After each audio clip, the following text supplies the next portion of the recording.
नमस्कार विद्यार्थियों, वेदांत क्लासेज में आप सभी का हार्दिक स्वागत व अभिनंदन। विद्यार्थियों, आज हम करंट में चर्चा करेंगे। जो पहला क्वेश्चन है वो आपको दिखाई दे रहा है कि हाल ही में विश्व आर्थिक मंच यानी कि WEF वर्ल्ड इकोनॉमिक फोरम की वार्षिक बैठक 2026 का आयोजन कहाँ पर किया गया? जिनेवा में, दावोस में, ज्यूरिख में या न्यूयॉर्क अमेरिका? तो इसका जो आयोजन हुआ है विद्यार्थियों, वो हुआ कहाँ पर? दावोस में। कहाँ पर हुआ है? दावोस में। देखिएगा आप लोग, देखो हाल ही में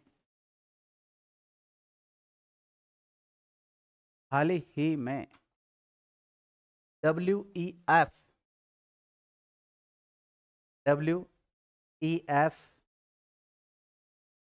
पढ़ लो, फायदे में रहोगे। हाल ही में WEF की वार्षिक बैठक 2026 का आयोजन दावोस में किया गया। यह दावोस में हुआ। कहाँ पर हुआ? दावोस। दावोस कहाँ विद्यार्थियों? स्विट्जरलैंड में।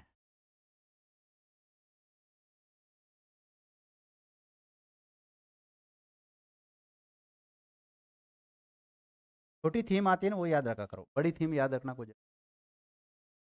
देखो, इस बार की थीम लिख लो। इस जो बैठक आयोजित हुई ना, इनकी वार्षिक बैठक हुई, इसकी थीम लिख लो, संवाद की भावना। क्या है? संवाद भावना।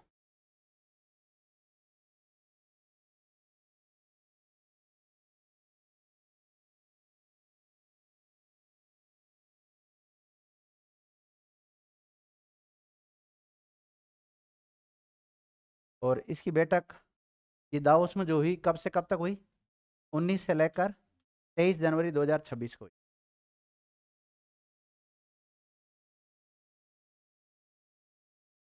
WEF की जो वार्षिक बैठक आयोजित हुई है दावोस स्विट्जरलैंड में हुई। और कब से कब तक? 19 से लेकर 23 जनवरी 2026। देख लिया? देखो, इस बैठक में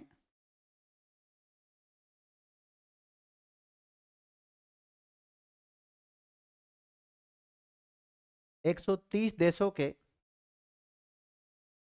लगभग 3000 नेताओं ने भाग लिया। कितनों ने?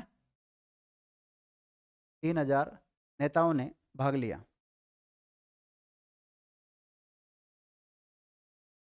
देखो, इस बैठक में एक विद्यार्थी 7 देशों का एक समूह है। G7 कहते हैं उसको। क्या कहते हैं?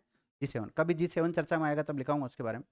तो G7 के जो प्रमुख है, उन्होंने भी इसमें भाग लिया। देखिएगा, इस सम्मेलन में G7 7 देशों का समूह है ना। G7 देशों के शीर्ष नेताओं ने भी भाग लिया।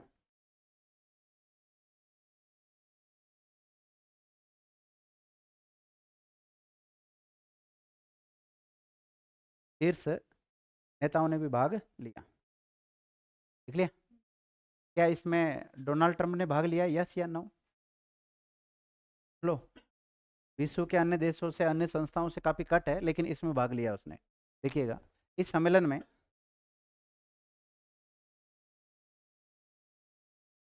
डोनाल्ड ट्रंप ने भी भाग लिया। डोनाल्ड ट्रंप कौन है? कहाँ के? अमेरिका के राष्ट्रपति।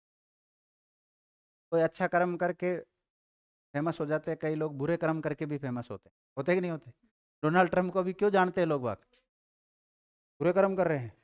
कैसे हम दूसरे देश के राष्ट्रपति के बारे में ऐसे बोल सकते हैं कि बुरे कर्म कर रहे हैं भाई? किसने अधिकार दिया भारतीयों को बोलने का? भारत वाले भारत के बारे में बोल सकते हैं, दूसरे देशों के बारे में नहीं बोल सकते। ध्यान रखना, कभी भी जब हम फॉरेन पॉलिसी पढ़ते हैं, विदेश नीति पढ़ते हैं, तो विदेश नीति में आपके खुद के क्या विचार है वो अलग मायने रखता है। ये नहीं आप दूसरे देश के नेताओं को गालियाँ निकालने लग जाओ, ऐसा नहीं कभी भी। हाँ, अपने विचार अपने तक ही सीमित रखो। समझ गया ना?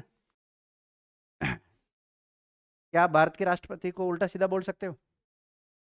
बोलते हैं ना कई लोग, धीरे धीरे धीरे धीरे बोला करो, ऐसे तेज कभी मत बोल देना, नहीं तो रिकॉर्ड होगी ना कोई बात।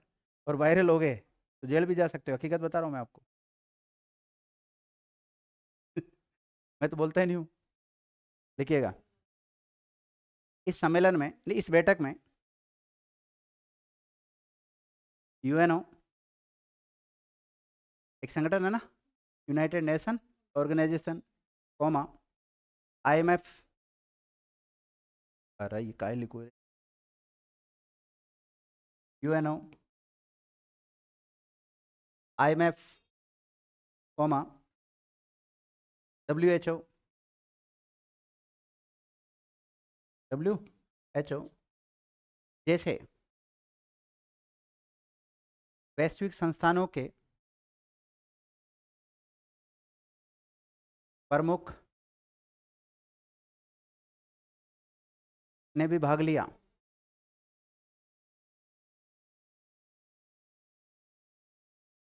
भाग लिया, हाँ। एक और होता है विद्यार्थी वर्ल्ड बैंक, आईएमएफ और वर्ल्ड बैंक का नाम सुना होगा आपने।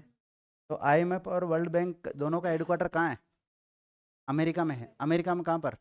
Washington DC. और अमेरिका की राजधानी भी क्या है? वाशिंगटन। यूएनओ का कहाँ पर है? और डब्ल्यूएचओ का? डब्ल्यूएचओ का जेनेवा, स्विट्जरलैंड में।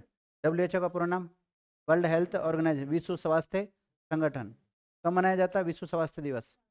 7 अप्रैल को मनाया जाता है। वर्तमान में डब्ल्यूएचओ का हेड कौन है? Doctor Tedros Adhanom Ghebreyesus. और इसका कौन है यूएनओ का? Antonio Guterres. कौन है? Antonio Guterres. विद्यार्थी, अब देखो कौन सा एक संगठन है विद्यार्थियों, वो चर्चा में आ गया, WEF। कौन सा आ गया? हेडिंग डालो आप अलग से, WEF। इसकी तो वार्षिक बैठक हुई है अभी, WEF। लिख लिया? अब WEF का सबसे पहले तो इंग्लिश में पूरा नाम लिख लो, World Economic Forum. World Economic Forum, लिख लिया?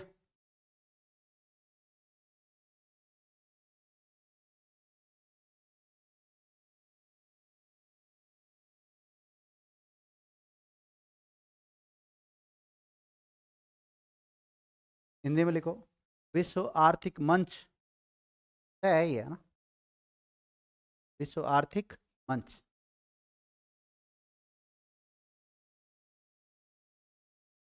लिख लिया? देखो, WEF प्रकृति लिखो, प्रकृति, मतलब इसकी प्रकृति कैसी है? देखो, ये अंतर्राष्ट्रीय स्तर का या अंतर्राष्ट्रीय स्तर की गैर लाभकारी संस्था है। अंतर्राष्ट्रीय स्तर की गैर लाभकारी संस्था है। WEF क्या है? स्थापना लिखो इसकी,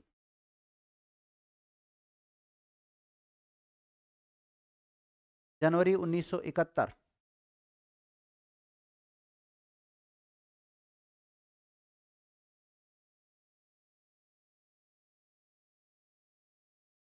जनवरी 1971। मुख्यालय लिखो,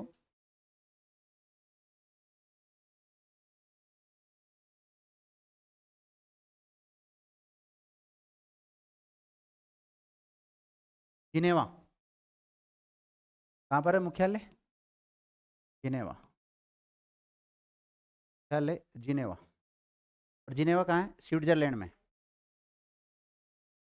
और प्रॉपर जगह पूछे कि इसका मुख्यालय कहाँ पर है, तो कालोगनी। कहाँ पर है? कालोगनी। कालोगनी याद नहीं रखना, लेकिन आपको याद कौन सा रखना आपको?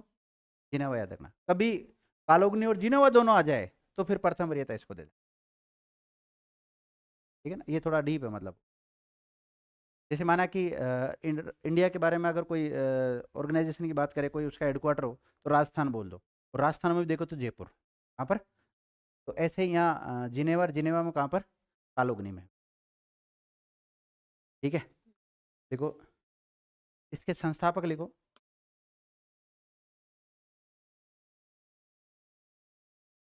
Class M swab.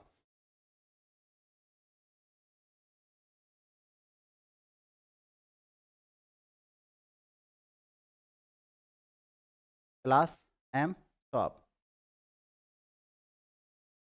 लिख लिया। देखो, वर्तमान चेयरमैन लेरी फिंग।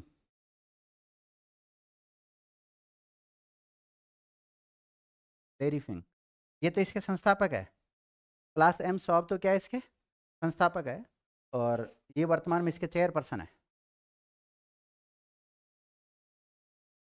देख लिया। देखो, WEF का पहले नाम यूरोपियन प्रबंध मंच था। क्या था? यूरोपियन प्रबंध मंच था। यूरोपियन प्रबंध मंच था।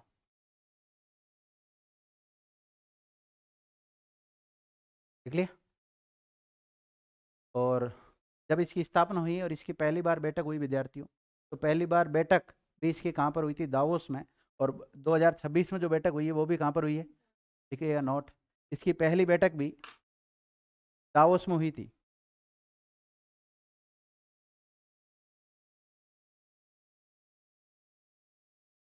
देख लिया। कार्य क्षेत्र लिखो, कौन से क्षेत्र में काम करता है? WEF कौन से क्षेत्र में काम करता है? तो कार्य क्षेत्र लिखो इसके, अर्थव्यवस्था के क्षेत्र में काम करता है। इसमें देखो, आपके सिलेबस में विद्यार्थियों एक टॉपिक दिया हुआ रहता है, प्रमुख अंतर्राष्ट्रीय संगठन। क्या दिया रहता है? प्रमुख अंतर्राष्ट्रीय संगठन। तो अंतर्राष्ट्रीय संगठन अलग से कोई नहीं पढ़ाता, इन्हीं बीच में जो चर्चा में आते हैं उन्हीं के साथ मैं आपको लिखा रहा हूँ। और कौन से दुनिया में इतने सारे संगठन है, क्या सारे संगठन हम याद कर सकते हैं? नहीं कर सकते। लेकिन जो कम से कम करंट में चर्चा में है उसके बारे में तो पता होना चाहिए ना अपने को। और करंट से रिलेटेड जो कोई स्टैटिक पॉइंट होता है वहां सवाल आने की संभावना होती है। तो ऐसे तो संगठन बहुत है। WEF से क्यों पूछा जाएगा सवाल? क्यों पूछा जाएगा? क्योंकि अभी वर्तमान में चर्चा में रहा है, इसलिए। लिखो, कार्य क्षेत्र लिखो, अर्थव्यवस्था। दूसरा, जलवायु परिवर्तन से संबंधित भी काम करता है। अर्थव्यवस्था से संबंधित काम करता है, जलवायु परिवर्तन से संबंधित काम करता है। और तकनीकी, किससे? तकनीकी, AI डिजिटल, ब्रैकेट में लिख सकते हो आप, AI डिजिटल से संबंधित भी काम कर रहा है वर्तमान। AI तो सब जगह आ गया अब तो। क्या बोलूं? अर्थव्यवस्था लिख लिया। दूसरा है, कृषि कहाँ बोला मैंने? जलवायु बोला भाई, कृषि तो बोला ही नहीं। जलवायु बोला है, जलवायु परिवर्तन से संबंधित। और तीसरा, तकनीकी। तकनीकी के ब्रैकेट में आप डिजिटल AI लिख सकते हो, लिखना चाहो तो। और रोजगार, रोजगार और वैश्विक शांति।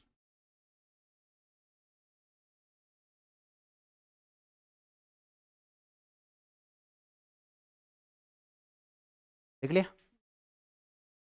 इसकी टैग लाइन है विद्यार्थी, वो लिख लो, टैग लाइन। या मिशन भी लिख सकते हो, मतलब किस मिशन के साथ काम करता है। टैग लाइन लिख लो आप तो। दुनिया की स्थिति सुधारने के लिए प्रतिबद्ध।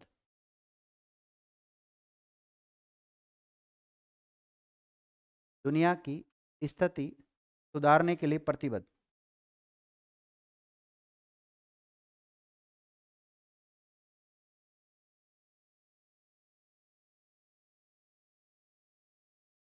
लिख लिया। स्थिति को क्या बोलते हैं? पोजीशन, स्टेटस भी बोल सकते हैं। परिस्थिति होती है वो, परिस्थिति को क्या बोलते हैं? स्टेटस भी कहते हैं, ध्यान रखना। वो परिस्थिति अलग है वो। या स्थिति को आप क्या कह सकते हो? एक प्रकार से स्टेटस। आपकी क्या स्थिति है वो स्टेटस के ऊपर डिपेंड करता है। चलो अगला क्वेश्चन देखते हैं।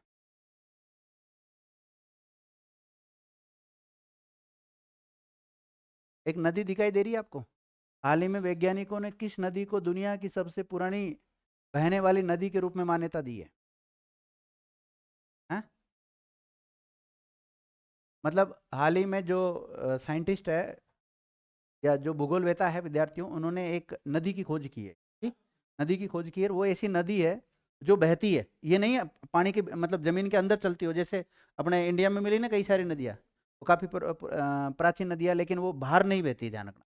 तो बाहर बहने वाली नदियों में सबसे पुरानी नदी मिली अभी हाल ही में एक, नील नदी जो मिस्र वाली, न्यू रिवर अमेरिका वाली, अमेजन नदी दक्षिणी अमेरिका वाली, और फिंके नदी ऑस्ट्रेलिया वाली। इसका राइट आंसर क्या जाएगा? फिंके नदी। पूछा जाता है फिंके नदी कहाँ पर बहती है, ऐसे सवाल बनेगा आपके एग्जाम में। ज्योग्राफी में कैसे बनेगा? फिंके नदी कहाँ पर बहती है।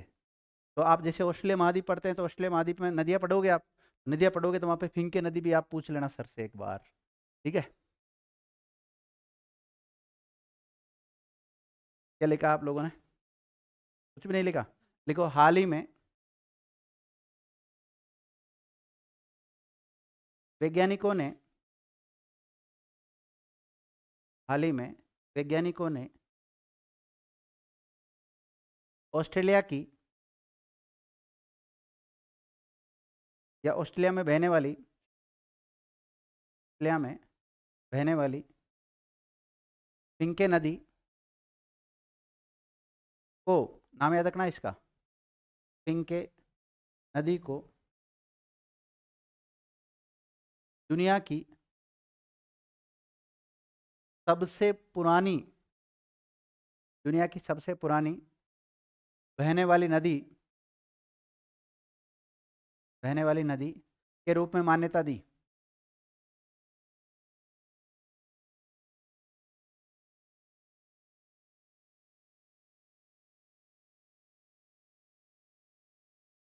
लिख लिया विद्यार्थियों? इन वैज्ञानिकों का कहना यह है कि 350 से लेकर 400 मिलियन वर्ष पुरानी है। कितनी है? 450 से लेकर 400, लगभग 400 मिलियन वर्ष पुरानी नदी है। लिखिएगा, ब्रैकेट में लिख लो, नदी को रेखांकित कर लो आप। तो ये नदी 450 से 400, सॉरी 350 से 400 मिलियन वर्ष पुरानी बताई गई है ना?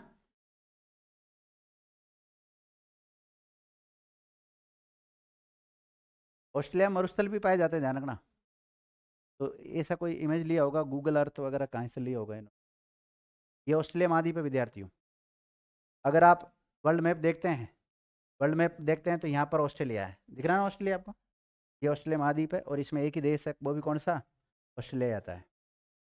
तो ये नदी है, ऐसे आप सामान्य देखे तो इस प्रकार की नदी। ये ऑस्ट्रेलिया का जो शुष्क क्षेत्र है उसमें बहती है। लिखिएगा, यह ऑस्ट्रेलिया के शुष्क मध्य भाग में स्थित है।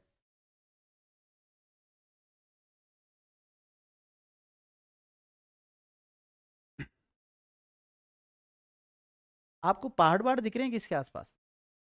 दिख रहे हैं? आपने नदी टॉपिक मेरे से अगर पढ़ा होगा तो मैंने 100% आपको बताया होगा विद्यार्थियों, नदियां अपने उद्भव के आधार पर दो प्रकार की होती, अपने उद्भव के आधार पर दो टाइप की होती है। पूर्ववर्ती नदी और एक होती है परवर्ती नदी। इसका आंसर एकमात्र लड़की देगी, इसका नाम क्या होगा? चेतना। नदियां नहीं पढ़ाई मैंने भारत की आपको? भारत की नदियां पढ़ाई ना? नहीं तो राजस्थान की पढ़ाई होगी। फिर मैंने 100% पूर्ववर्ती और परवर्ती नदियों की बात जरूर की होगी। तो नहीं तो वैसे कर ली होगी जनरल क्लास में, कोई जरूर नहीं है, जोग्राफी पढ़ाई हो तभी की हो। पूर्ववर्ती और परवर्ती, पूर्ववर्ती मुगल बादशाह और परवर्ती मुगल बादशाह, वहां तो की होगी कम से कम चर्चा।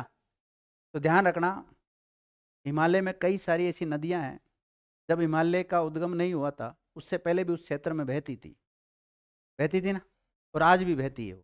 तो उनको क्या कहते हैं हम? पूर्ववर्ती नदियाँ। यानी कि ये जो नदी है ना विद्यार्थियों, कौन सी? ये जो फिंके नदी मिली है ऑस्ट्रेलिया में, इसके आसपास वाली जो पहाड़ियाँ हैं, इन पहाड़ियों से भी पुरानी है। तो इस प्रकार से फिर इसको हम क्या बोलेंगे? पूर्ववर्ती या परवर्ती नदी?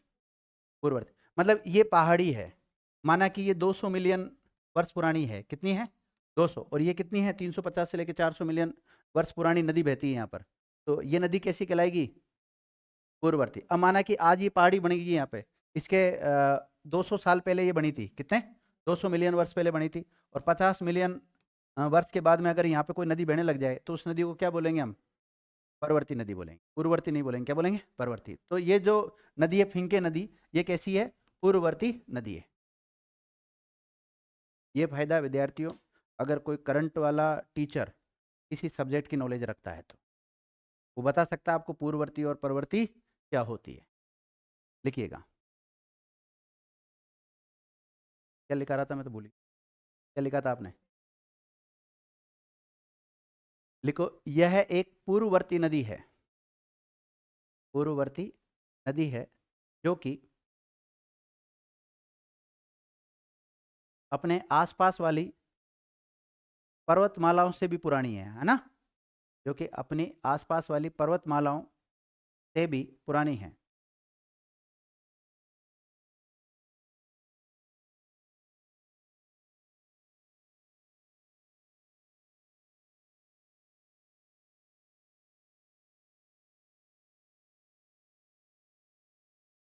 देखो, मैकडोनाल्ड, ये डोनाल्ड, मैकडोनाल्ड रेंज है विद्यार्थियों।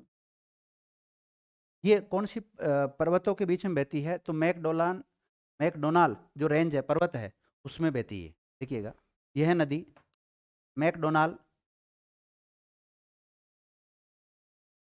मैकडोनाल्ड रेंज में बहती है। रेंज का मतलब पर्वतमाला ना। और विद्यार्थियों, ऐसा कहा जाता है ये जो मैकडोनाल्ड रेंज है, ये ऑस्ट्रेलिया की काफ़ी प्राचीन पर्वतमालाओं में शामिल है। जैसे भारत की प्राचीन पर्वतमालाओं में शामिल कौन है? अरावली पर्वतमाला विद्यार्थी, है कि नहीं? तो ऐसे ही हमें उसकी भी ये है। अब ये जो वैज्ञानिक है, इनको अभी क्यों मिली है? इतने दिन पहले भी तो मिल सकती थी, अभी खोज क्यों की इसकी?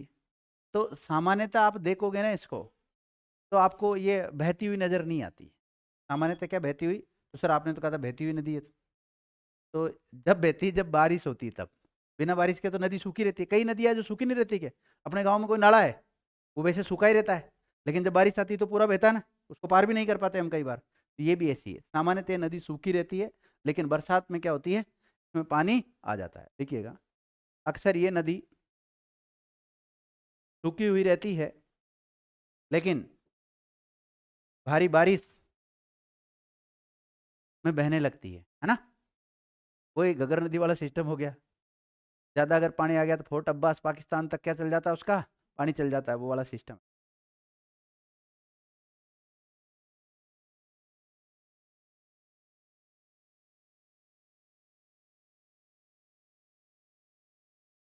लिख लिया? देखो, इस नदी का अभी वर्तमान में तो नाम क्या रखा है विद्यार्थियों? फिंके नदी। इस नदी का प्राचीन नाम लारा पिंटा मिलता है। क्या मिलता है? तो लारा पिंटा नदी कहाँ बहती थी? अब नाम क्या हो गया इसका? फिंके नदी हो गया। अब ऑस्ट्रेलिया ऑस्ट्रेलिया काफ़ी परेशान कर रहा है आपको, और ऑस्ट्रेलिया एक देश चर्चा में आ गया विद्यार्थियों। तो ऑस्ट्रेलिया के बारे में लिखा दूं? देखो, हेडिंग डालो अलग से, ऑस्ट्रेलिया।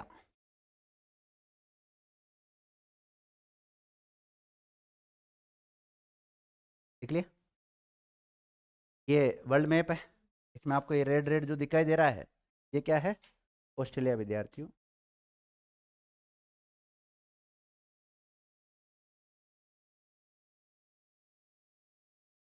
सबसे पहले लिखो आप इसकी राजधानी, कैनबरा। लिख लिया? मुद्रा का नाम लिखो। अमेरिका में भी डॉलर चलता है, यहाँ पर भी क्या चलता है? डॉलर। लेकिन इसको क्या बोलोगे आप? Australian dollar. संसद का नाम लिखो, पार्लियामेंट।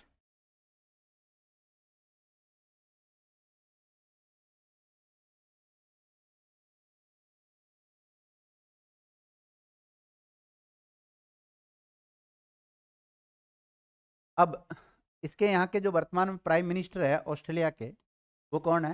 Anthony Albanese. ए भी लिख सकते हो आप यहाँ पे, है ना?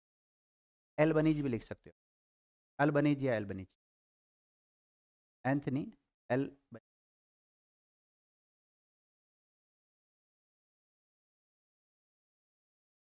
देख लिया? अब ऑस्ट्रेलिया की लोकेशन कहाँ पर है? ऑस्ट्रेलिया महाद्वीप में। देखो, ऑस्ट्रेलिया मैंने आपको देश का नाम लिखा है, महाद्वीप का नाम नहीं लिखा है, ध्यान रखना। देखो, ये ऑस्ट्रेलिया महाद्वीप में स्थित है। ऑस्ट्रेलिया देश कहाँ है? ऑस्ट्रेलिया महाद्वीप में स्थित है।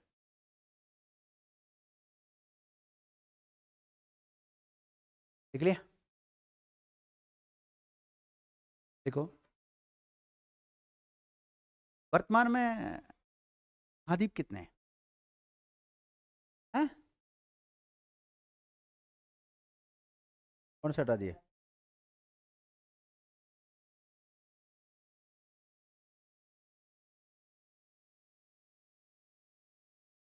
एक और विद्यार्थियों, जीलैंडिया कौन सा है? 7 पढ़ते हैं आप, अच्छी बात। अगर एनसीईआरटी तक 7 दे रखा है तो 7 याद कर लेना। बाकी नवीनतम आंकड़ों के अनुसार अगर एनसीईआरटी ने अपने आप को अपडेट नहीं किया तो उसने जीलैंडिया को शामिल नहीं किया। पहले जो न्यूजीलैंड वाला पार्ट था विद्यार्थियों, वो अभी वर्तमान में जीलैंडिया उसमें आता है। इसमें कॉन्टिनेंट में आता है, एक 8वां महाद्वीप बन गया। करंट में चर्चा में रहा था, उस हिसाब से मैं आपको बता रहा हूँ।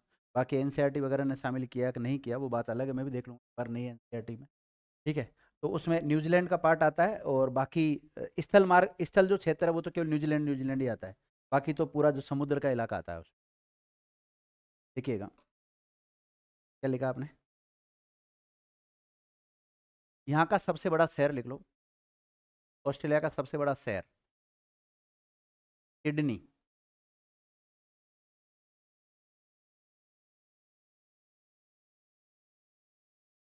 शासन व्यवस्था लिख लो, संवैधानिक राजतंत्र। कैसा है यहाँ पर? संवैधानिक राजतंत्र, गणतंत्र नहीं है। राजतंत्र मतलब राजा होता होगा यहाँ पे। देख लिया? और संसद भी है यहाँ पे, तो संसदीय लोकतंत्र दोनों एक साथ।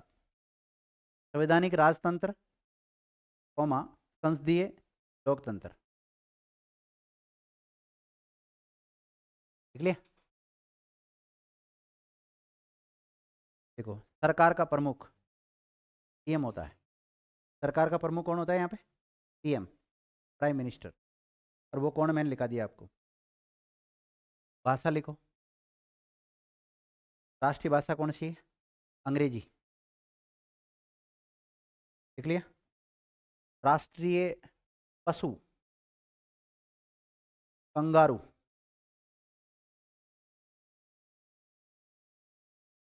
पक्षी लिखो, एमू मार्सपियल। कौन सा? एमू मार्सपियल।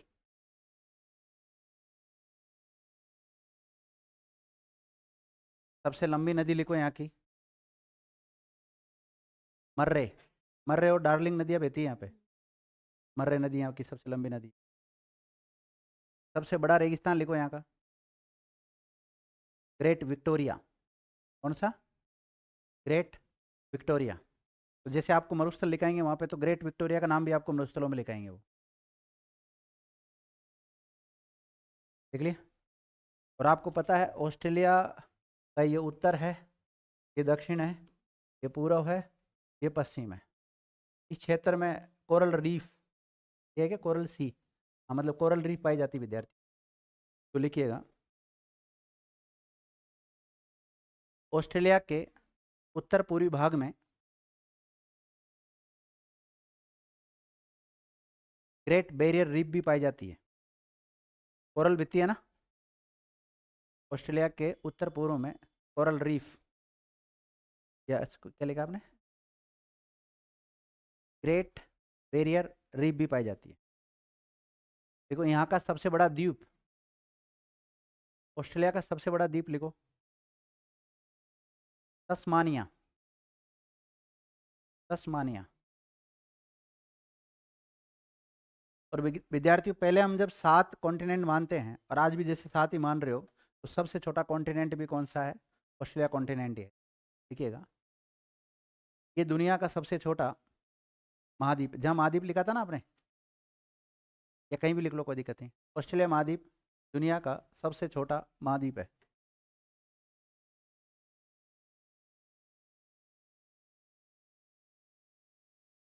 देख लिया? ठीक है विद्यार्थी। और ये ऑस्ट्रेलिया का क्या है? झंडा है, फ्लैग है, इस पर देख लो आप आराम।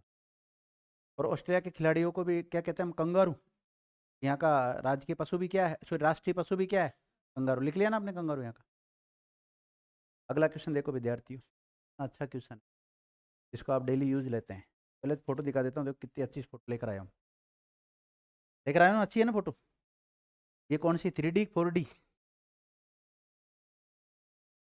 बिल्कुल क्लीन आ रखी है ना, साफ कितनी। देखो, हाल ही में गूगल ने 55 भाषाओं में अनुवाद करने वाला कौन सा नया आर्टिफिशियल इंटेलिजेंस मॉडल लॉन्च किया है? हैं? कौन सा वाला किया बताओ? तो ट्रांसलेट जेमा, ये वाले मेरी तरह लिख लेना।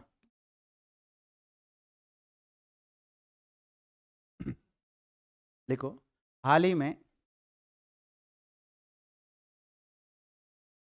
गूगल ने 55 भाषाओं में अनुवाद करने वाला, हाल ही में गूगल ने 55 भाषाओं में अनुवाद करने वाला ट्रांसलेट जेमा, सिंगल यूनाइटेड को बंद कर लेना इसको, ट्रांसलेट जेमा नामक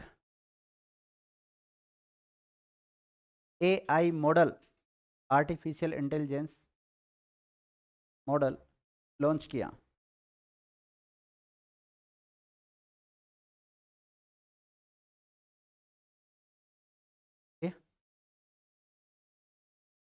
देखो, इसे गूगल डीप माइंड के द्वारा विकसित किया गया है। वैसे तो गूगल अगर आ जाएगा अकेला तो गूगल कर देना। देखो, इसे गूगल डीप माइंड के द्वारा विकसित किया गया है।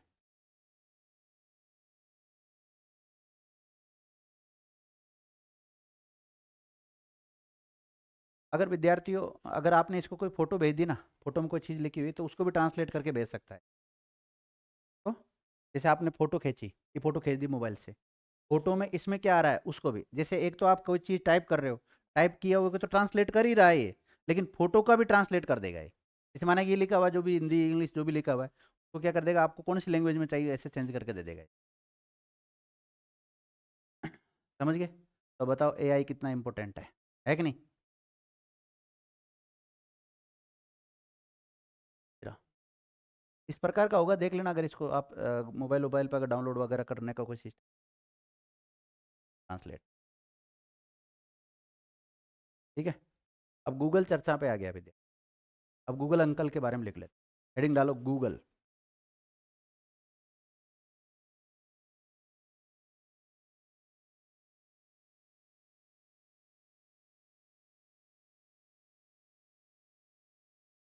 रंजना संजना से क्वेश्चन है, देखो गूगल तो चलाया आपने, गूगल अंकल को तो कभी कभी सर्च तो किया ही होगा, जानते तो ना गूगल के बारे में कुछ तो मुझे बताओ गूगल की स्थापना कब हुई?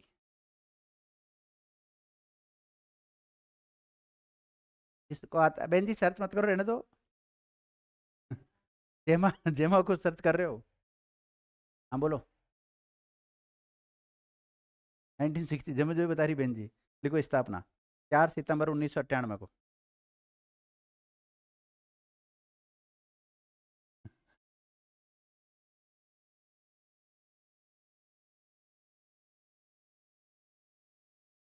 हाँ, 2 साल का तंत्र है यूं।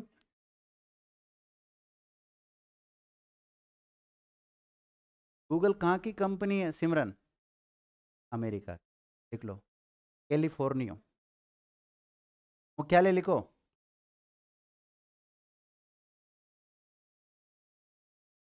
अब ले लो पंगा, इससे, क्रम से बंद कर दे 2 ही मिनट में गूगल। क्या लिखा आपने? मुख्यालय क्या है? California America. संस्थापक लिखो, लेरी पेज।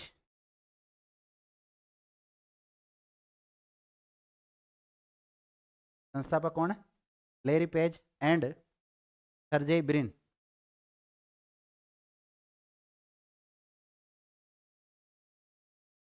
Sergei Brin.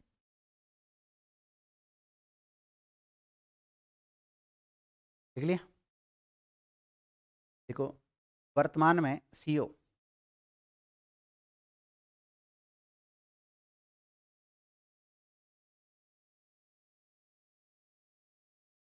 वर्तमान सीईओ कौन है?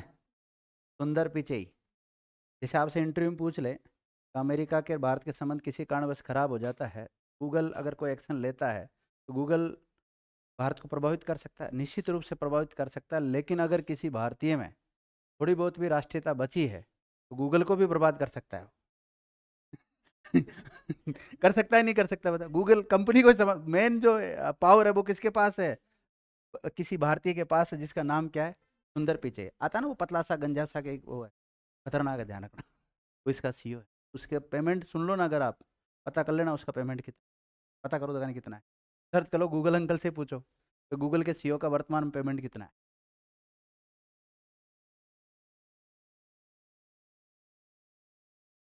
आप लोग सर्च करते रहो, मैं अगले क्वेश्चन पे चर्चा करता हूँ। लिख लिया ना आपने सीईओ कौन है? सुंदर पिचई लिख लिया। सीईओ का पूरा नाम क्या है रामनिवास? चीफ एग्जीक्यूटिव ऑफिसर, मुख्य कार्यकारी अधिकारी। कितना है? कित, रुको, 10.73 मिलियन सालाना, ये महीने का?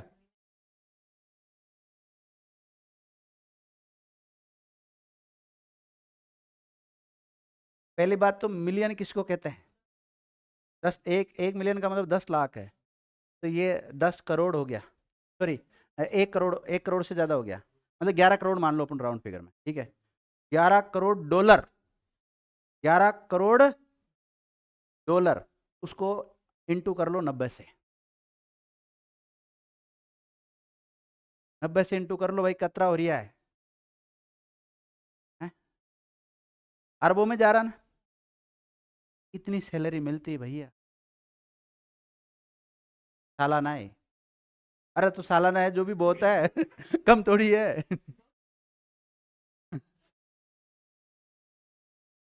तो उसके लिए भाई पढ़ाई भी वैसे ही की होगी, माइंड भी इतना ही खपाया होगा।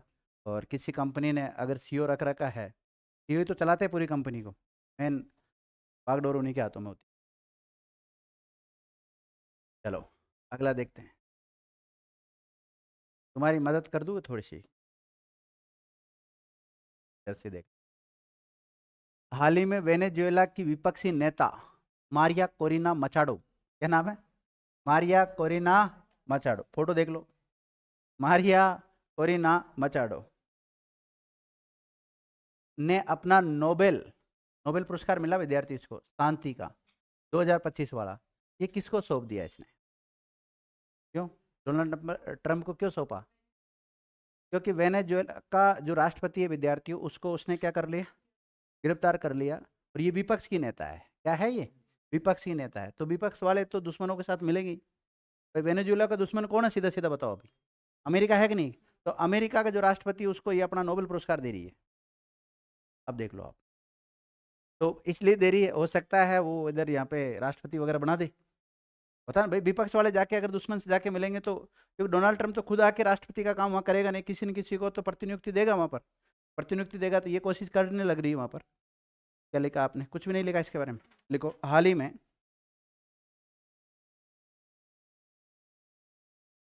वेनेजुएला की विपक्षी नेता मारिया कोरिना मचाडो ने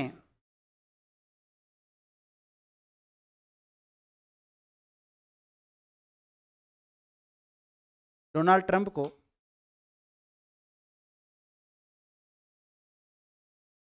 अपना नोबेल शांति पुरस्कार 2025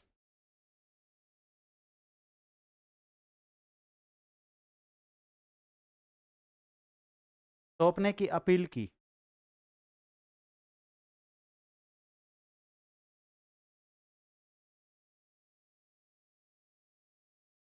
देख लिया?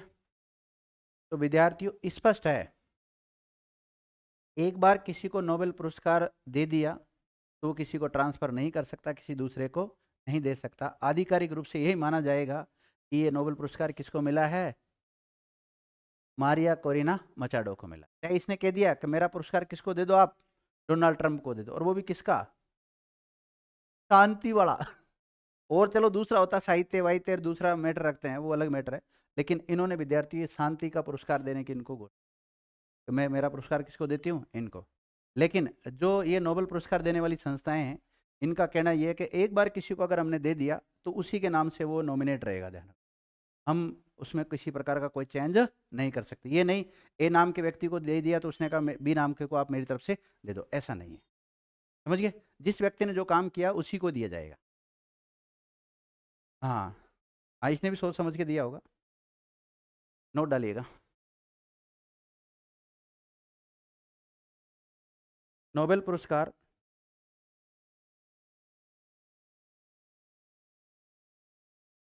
छह क्षेत्रों में दिया जाता है।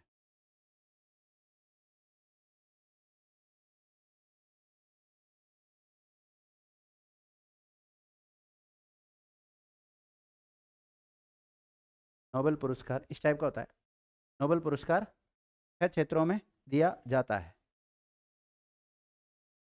Alfred Nobel. छह क्षेत्र लिखो। हाँ सही है, अल्फ्रेड नोबेल की तो है ये, लिखा होगा इसमें कहीं न कहीं। मैं गलत थोड़ी बोल रहा हूँ। छह क्षेत्रों के नाम लिखो विद्यार्थी। भौतिकी किस क्षेत्र में दिया जाता है? भौतिकी के क्षेत्र में दिया जाता है। दूसरा रसायन, केमिस्ट्री है ना। चिकित्सा, मेडिकल सेक्टर में दिया जाता है। चौथा साहित्य। पांचवा शांति। और छठा अर्थशास्त्र। देख लिया? देखो, नोबेल पुरस्कार शांति, शांति। नोबेल पुरस्कार अल्फ्रेड नोबेल की, अल्फ्रेड नोबेल की पुण्यतिथि पर दिया जाता है। अल्फ्रेड नोबेल की पुण्यतिथि पर दिया जाता है। और 10 दिसंबर को कब दिया जाता है विद्यार्थियों? 10 दिसंबर।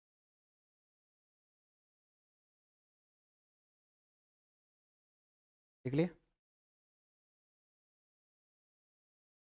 नोबेल पुरस्कार में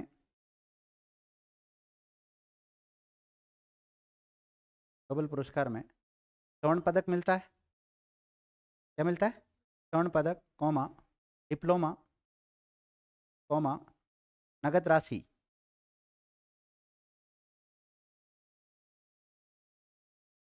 दी जाती है। डिप्लोमा और नगद राशि दी जाती है। देख लिए? 2025 के नोबेल विजेता।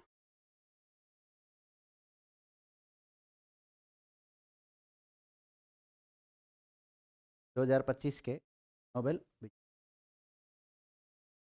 टेबल बना लो। सबसे पहले लिखो सीरियल नंबर।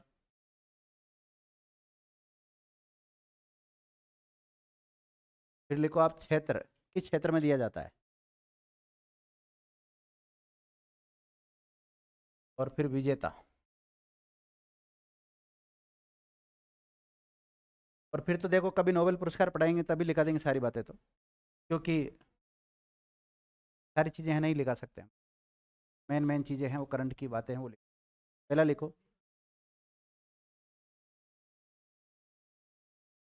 चिकित्सा क्षेत्र में, चिकित्सा। और चिकित्सा लिख लो आप, ब्रैकेट में फिजियोलॉजी भी लिख सकते हो।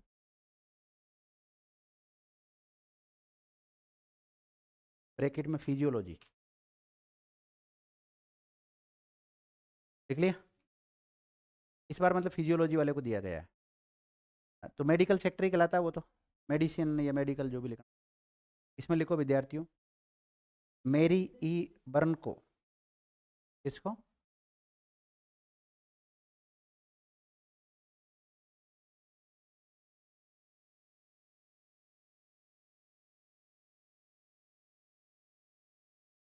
देखो फिर बता रहा हूँ मैं आपको, अभी 2026 चल रहा है और 2025 के आंकड़े भी इसमें पूछे जा सकते हैं, क्योंकि नोबेल पुरस्कार वापस वही 1 साल बाद में दिया जाएगा। तो जब तक तो ये जो अभी मिला वही तो चलेगा कंटिन्यू में। तो यहाँ से सवाल बनने की संभावना रहेगी, और सवाल यहाँ से दो प्रकार से बनते हैं। एक तरफ उसका क्षेत्र का नाम दे देते हैं, किसको दिया गया है, बड़ा सवाल बनाता है तो, और छोटा सवाल बनाएगा तो भौतिकी क्षेत्र में किसको दिया गया, रसायन क्षेत्र में किसको दिया गया, या उस व्यक्ति का नाम दे के कौन से क्षेत्र में इसको दिया गया, ऐसे सवाल बन सकता है। तो इसमें नाम लिखा आपने मेरी ई बर्न को, दूसरा लिखो फ्रेड रैम्सडेल।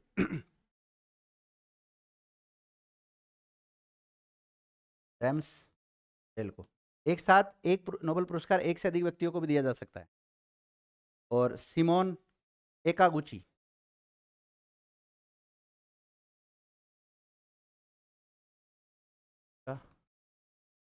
इनका नाम याद करना एक बहुत बड़ी महारत हासिल करना है।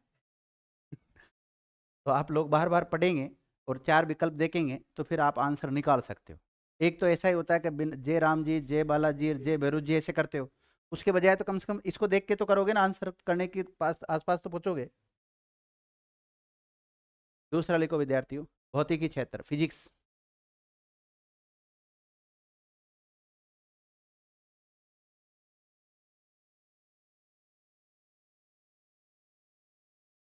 में दिया गया है जॉन क्लार्क को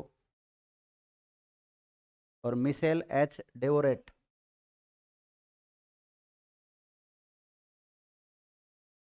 मिशेल एच डेवेरोट और जॉन एम मार्टिनिश।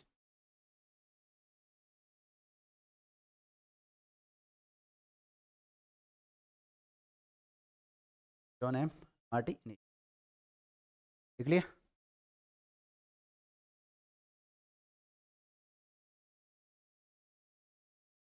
दो हो गए। तीसरा लिखो केमिस्ट्री, रसायन क्षेत्र।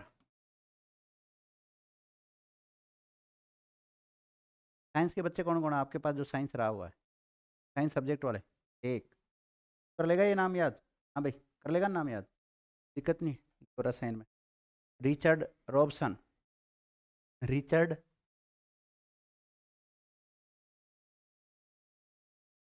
रॉबसन। मेरे सबसे ज़्यादा केमिस्ट्री में नंबर आए, जो मुझे आती नहीं थी, हकीकत बता रहा हूँ। मतलब मुझे लग रहा था बायो में मेरे सबसे ज़्यादा नंबर आएंगे, बायो में नंबर कटे बल्कि। रिचर्ड रॉबसन लिख लिया। सुसुम कितागावा,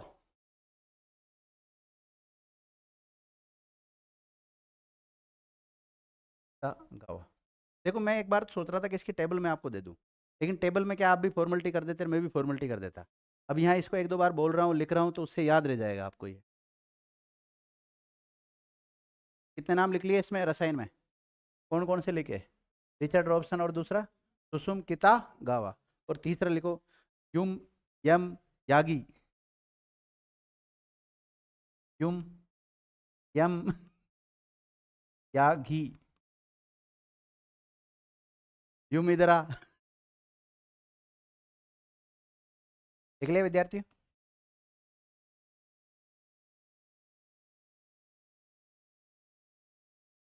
और ये है ना, नोबेल पुरस्कार की जो शुरुआत हुई ना विद्यार्थी 1901 में हुई थी, लिख लेना ब्रैकेट में, कहीं अटका लेना पहले ही। नोबेल पुरस्कार कब से दिए गए? 1901 से दिया गया। और सबसे लेटेस्ट जो विषय शामिल किया गया उसमें, वो अर्थशास्त्र 1968 में। अर्थशास्त्र को जो शामिल किया ना, कब किया था? 1968 में शामिल किया था।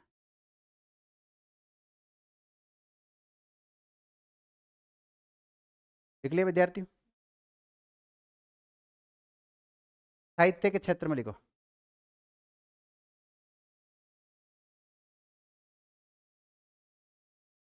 क्या लिखा आपने? इसका नाम लिखो लास्ट,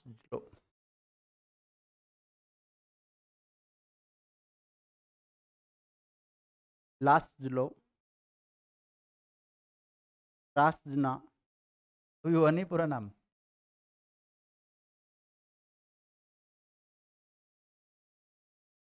लास्ट लो क्रासजना और काई, और कोई? सर सवाल छोड़ देंगे हम तो, है ना। हल ही नहीं करेंगे।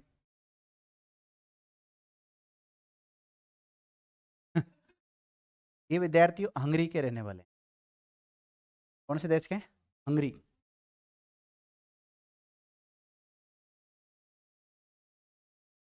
इतना तो याद कर ले। पांच वाले को विद्यार्थी, शांति, पीस।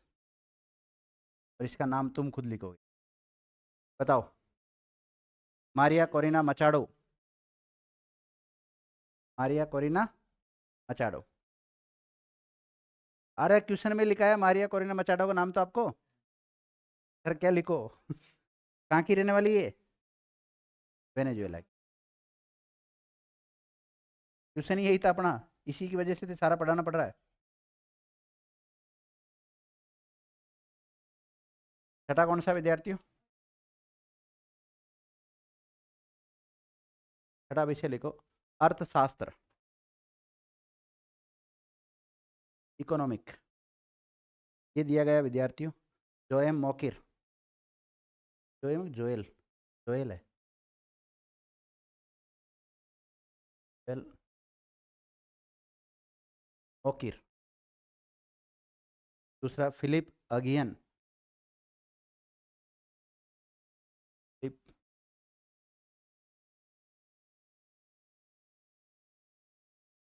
अगियन। चौथा नहीं, तीसरा पीटर हॉविट।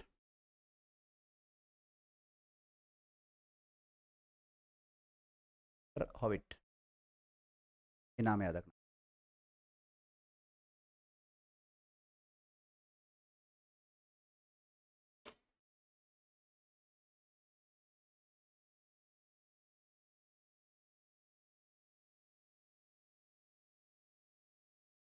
लिख लिया? लिखो, ब्रिटिश भारत का पहला नागरिक जिसे नोबेल पुरस्कार मिला। ब्रिटिश भारत का पहला नागरिक, नोबेल पुरस्कार। ब्रिटिश भारत का पहला व्यक्ति।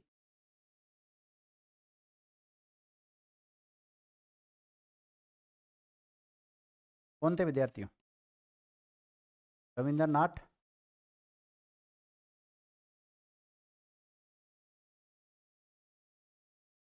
रविंद्रनाथ टैगोर थे।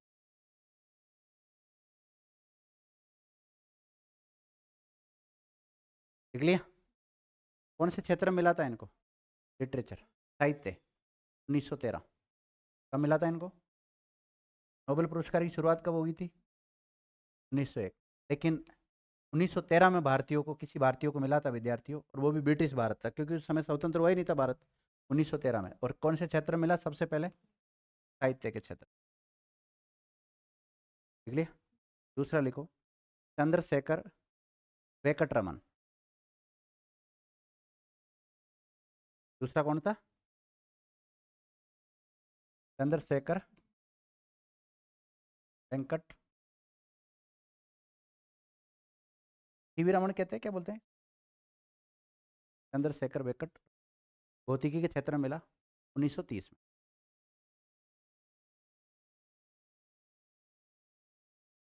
लिख लिया? भारत गणराज्य का पहला व्यक्ति। भारत गणराज्य का, गणराज्य का मतलब जब हम 1950 के बाद, भारत गणराज्य का पहला व्यक्ति नोबेल पुरस्कार मिला।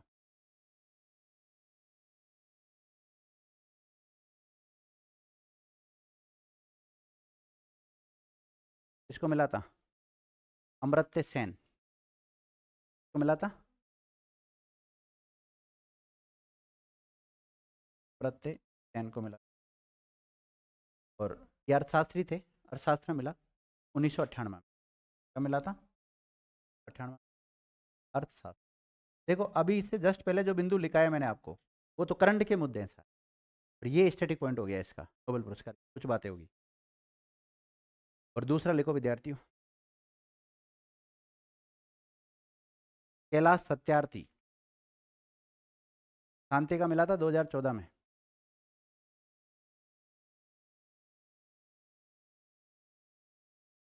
कैलाश सत्यार्थी को मिला 2014 में शांति का। ठीक लिया? अगला क्वेश्चन देखिएगा। अगला क्वेश्चन, हाल ही में केंद्रीय सतर्कता आयोग में नए सतर्कता आयुक्त, मुख्य सतर्कता आयुक्त नहीं है, अन्य की बात कर रहे हैं हम, क्योंकि केंद्रीय सतर्कता आयुक्त में एक मुख्य और दो अन्य होते हैं। तो केंद्रीय सतर्कता आयोग में नए सतर्कता आयुक्त के रूप में किसे नियुक्त किया गया है? परवीन वशिष्ठ को, परवीन सूद को, अरविंद कुमार को, सुरेश एन पटेल को। तो परवीन वशिष्ठ को। देखिएगा, हाल ही में परवीन वशिष्ठ को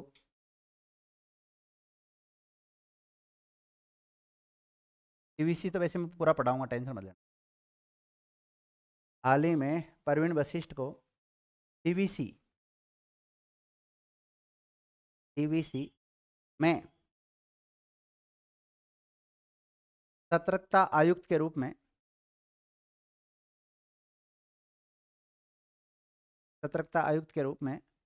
नियुक्त किया गया। लिख लिया? सीबीसी का पूरा नाम लिख लो, Central Vigilance Commission. Central Vigilance commission.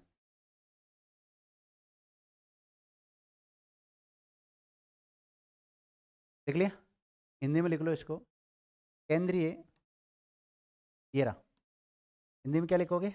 केंद्रीय सतर्कता आयोग। केंद्रीय सतर्कता आयोग।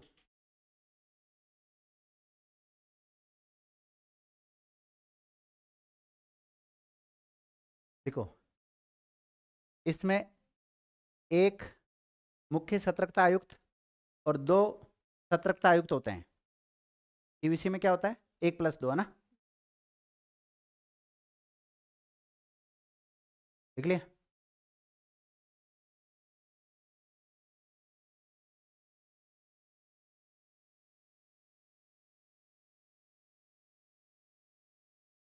अब देखो विद्यार्थियों, परवीन कुमार श्रीवास्तव सीवीसी के हेड है वर्तमान में, यानी कि मुख्य सतर्कता आयुक्त कौन है?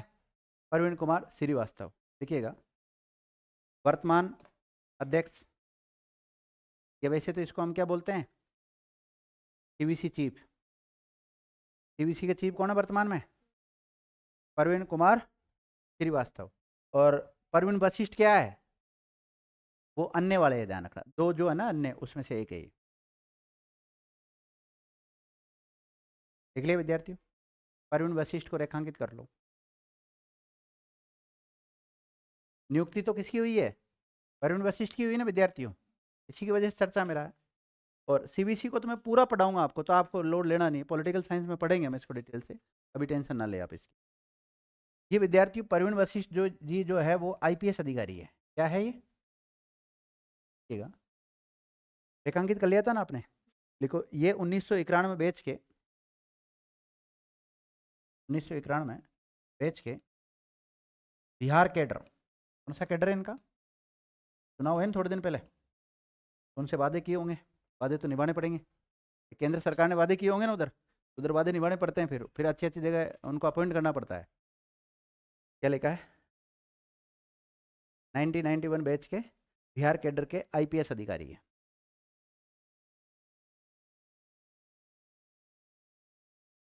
सूरज, आईपीएस का फुल फॉर्म क्या होता है? सूरज, आईपीएस का फुल फॉर्म क्या होता है? नहीं पता? रामनिवास पता है? नहीं पता है? और रुको, किस किस को नहीं पता है?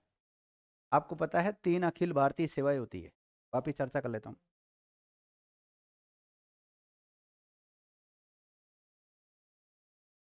अखिल भारतीय स्तर की जो सेवाएं हैं विद्यार्थियों, वो कितनी वर्तमान में?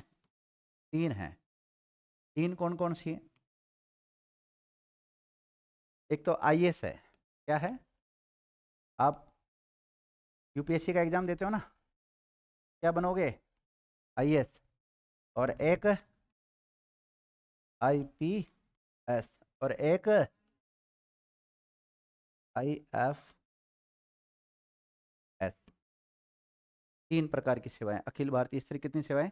3 प्रकार की, आईएएस, आईपीएस और आईएफएस। यूपीएससी का एग्जाम दोगे तो ये बनोगे। आईएएस का पूरा नाम पता होना चाहिए इंग्लिश में। इसमें पता होना चाहिए इंग्लिश में। क्या होता है? Indian administrative service. क्या होता है? इंडियन एडमिनिस्ट्रेटिव सर्विस होता है। हिंदी में भारतीय प्रशासनिक सेवा। समझ जाओगे? IPS Indian police service. क्या होगा? Indian police service. हिंदी में क्या बोलेंगे? भारतीय पुलिस सेवा। तो कभी कभी जब किसी आप पुलिस वाले को देखते हैं और वो आईपीएस सेवा का अधिकारी होता है, आपको पता है जिले में जो एसपी लगता है वो आईपीएस सेवा का ही होता है। तो वो कभी कभी हिंदी में भी अपना जो यहाँ पे एक वो बैच लगता है, तो वो भापू से भी लगा सकता है। क्या लगा सकता है? भापू से। इसका मतलब आप सोचोगे ये कौन सी पुलिस आ गई भापू से। आपके लिए तो सब पुलिस एक जैसी लगती है ना। लेकिन विद्यार्थियों, जो कुछ बैचेज होते हैं, कुछ चिन्ह होते हैं, उनसे उनकी रैंक का पता किया जा सकता है कि इस व्यक्ति की रैंक कौन सी है। कभी मौका मिलेगा तो मैं पूरी रैंक पढ़ा दूंगा आप, ठीक है ना। और आईएफएस का मतलब इंडियन फॉरेस्ट, फॉरेन नहीं है, ध्यान रखना। फॉरेस्ट, फॉरेस्ट मतलब वन, भारतीय वन सेवा। इसके अलावा एक और होती है विद्यार्थियों, आईएफएस। उसको भी यूपीएससी आयोजित करवाती है, लेकिन वो अखिल भारतीय सेवा में काउंट नहीं है। अखिल भारतीय सेवा में कितनी है?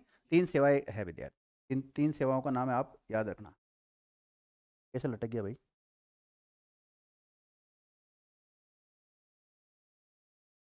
ठीक है, इतना आप याद रख लेना।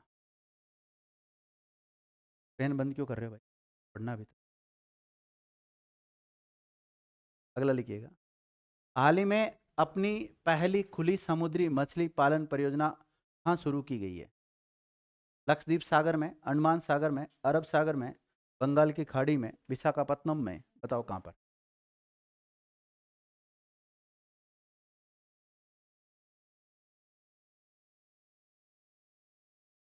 अंडमान सागर में लिखिएगा। हाल ही में अंडमान सागर में पहली खुली समुद्री, पहली फर्स्ट खुली समुद्री मछली पालन परियोजना शुरू की गई।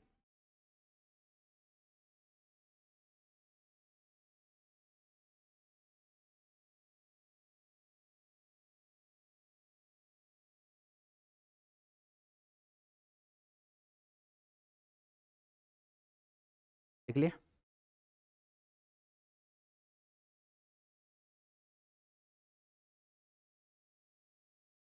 लिखिएगा। हाल ही में इंजीनियर इंडिया लिमिटेड यानी कि ईआईएल ने किस नदी के नीचे सबसे लंबी एचडीडी पाइपलाइन क्रॉसिंग करके विश्व रिकॉर्ड बनाया? मतलब जैसे ऊपर नदी बह रही है, नीचे से क्या कर दिया? पाइपलाइन बिछा दी नदी के नीचे से। कहाँ से? नदी के नीचे से पाइपलाइन निकाल दी विद्यार्थियों। कौन सी नदी के नीचे से? गंगा नदी, गोदावरी नदी, ब्रह्मपुत्र नदी और सिंधु नदी। और ये रिकॉर्ड बनाया विद्यार्थियों ब्रह्मपुत्र नदी के नीचे, जो कि सबसे चौड़ी नदी है। हिलाव के क्षेत्र में क्या है, सब सकड़ी हो तो चलो नीचे से निकाल दिया, कोई दिक्कत नहीं है। और ये सिस्टम क्या किया है इसमें, तो सबसे चौड़ी नदी पे ही रिकॉर्ड बनाया है इन्होंने। तो लिखिएगा। हाल ही में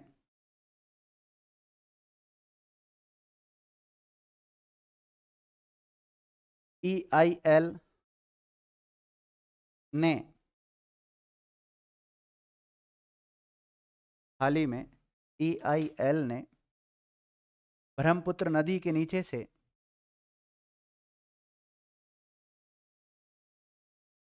ब्रह्मपुत्र नदी के नीचे से सबसे लंबी HDD pipeline crossing, HDD pipeline crossing करके विश्व रिकॉर्ड बनाया।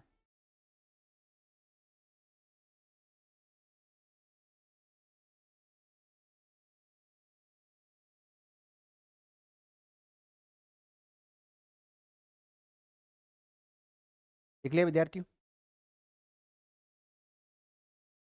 एचडीडी पाइपलाइन क्रॉसिंग करके विश्व रिकॉर्ड बनाया। ईआईएल का पूरा नाम लिख लो। Engineers India Limited, Engineers India limited.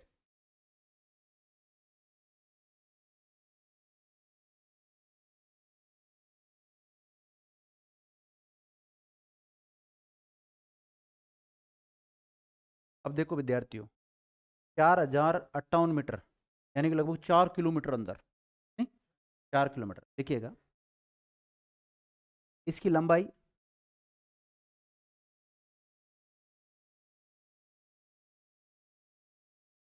Pipeline बिछाई, इसकी लंबाई कितनी विद्यार्थियों? 4058 मीटर। और इसका जो व्यास है वो 26 इंच है। पाइप का व्यास कितना है? 26 इंच। व्यास मतलब मोटा।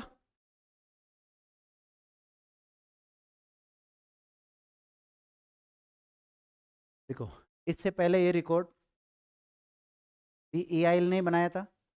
बनाया था इससे पहले ये रिकॉर्ड EIL ने बनाया था, यानी इंजीनियर्स इंडिया लिमिटेड ने बनाया था।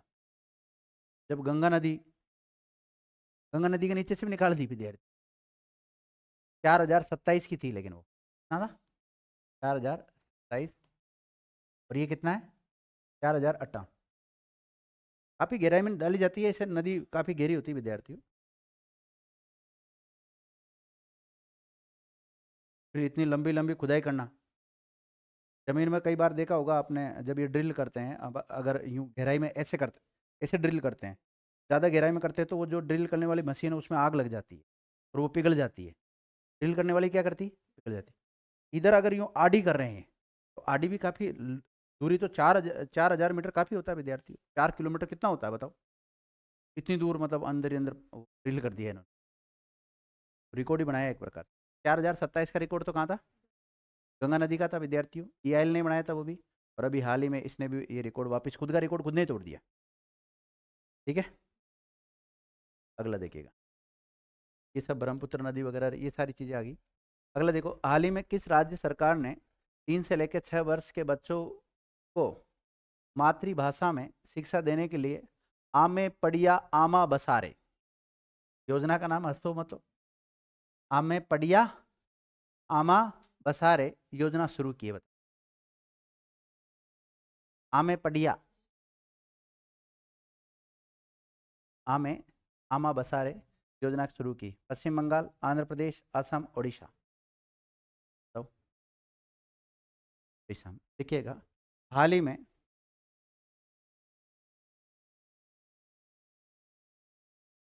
ओडिशा राज्य सरकार ने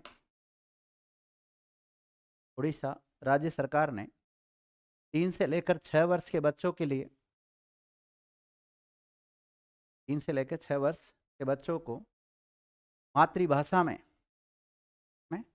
मातृभाषा में शिक्षा देने के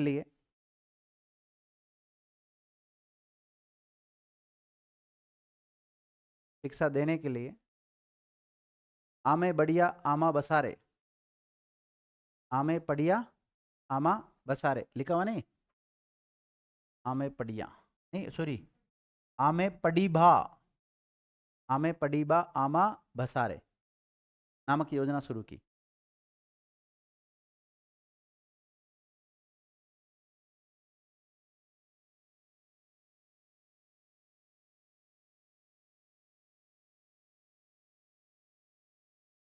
देख लिया? देखो, इसे लॉन्च लिख लो, लॉन्च।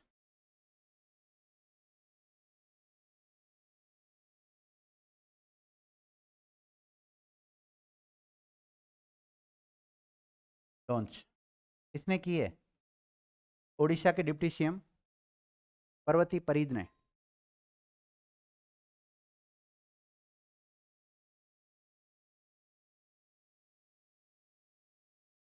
उप मुख्यमंत्री ने लॉन्च की। देख लिया? इससे पहले चरण में 6 आदिवासी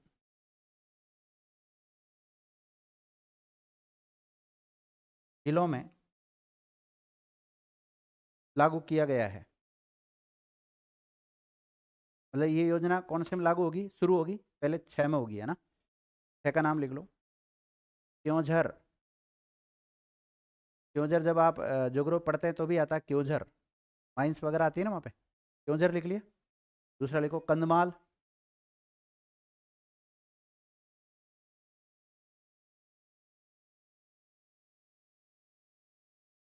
क्योंझर, लिख लिया। कंधमाल, गजपति, जिलों के नाम लिखा रहा हूँ उड़ीसा के। गजपति, रायगढ़, नबरंगपुर और मलकानगिरी। ये 6 जिलों का नाम याद रखना विद्यार्थियों। कौन कौन से लिखे 6 जिले, बोलो वापिस।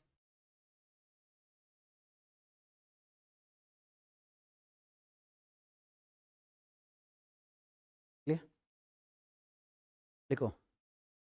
इसमें अब ये तो जिलों के नाम हो गए और इसमें मातृभाषा को शामिल किया गया है। और कौन कौन सी भाषाओं को शामिल किया गया है वो लिख लो। मुंडा, आदिवासी लोग बोलते हैं ना, मुंडा, कुई। अरे कम से कम उड़ीसा की भाषाओं के नाम तो याद हो जाएंगे आपको, कौन कौन सी भाषाएं बोली जाती है वहाँ पर। क्या लिखा आपने? मुंडा, कुई, सोरा, सोरा सड़क वाला, सोरा लिख लिया। कुवी, गोंडी, कोया, ये भाषाएं वहाँ की। लिख लिया विद्यार्थियों। अगला क्वेश्चन देख,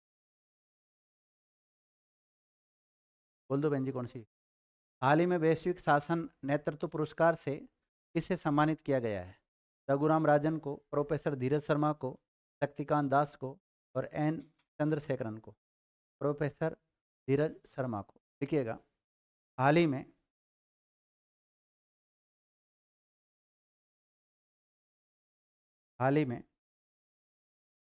भारतीय प्रबंधन संस्थान रोहतक, हाल ही में भारतीय प्रबंधन संस्थान रोहतक, कहाँ है रोहतक?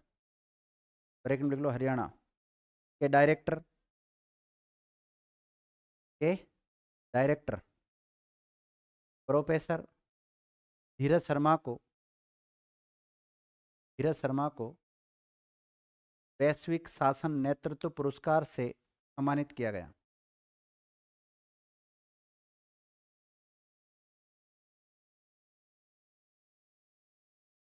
वैश्विक शासन नेतृत्व पुरस्कार लिखा हुआ ना, से सम्मानित किया गया।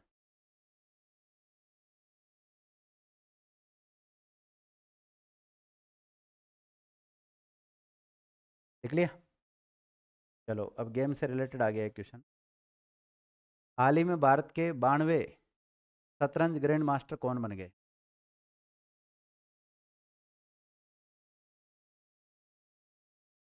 प्रणव आनंद, आदित्य मित्तल, आर्यन वासनेरे क्या है ये जो भी है, और पी प्रणव। देखो हाल ही में आर्यन वार्ष्णेय, लिख लो ऐसे, वार्ष्णेय भारत के 92वें शतरंज ग्रैंड मास्टर बने। तो 92 ग्रैंड मास्टर हो गए विद्यार्थी भारत में। आपको पता पहली बार विश्वनाथ आनंद ने ग्रैंड मास्टर जीता था, नोट डाल लो। ये आर्यन वार्ष्णेय विद्यार्थी दिल्ली के हैं। कहाँ के? नई दिल्ली के। कई बार पूछ लेते हैं ना कौन से खिलाड़ी का किससे संबंध, तो इस खिलाड़ी का संबंध किससे है? शतरंज से। किससे है? शतरंज। नोट डालो।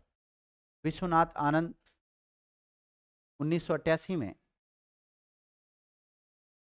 भारत के पहले शतरंज ग्रैंड मास्टर बने थे। विश्वनाथ आनंद कौन से बने थे विद्यार्थियों? पहले। और अब कौन सा बन गया है? 92 नंबर का बन गया विद्यार्थियों। कौन?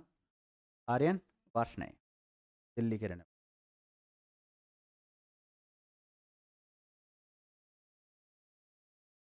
लिख लिया।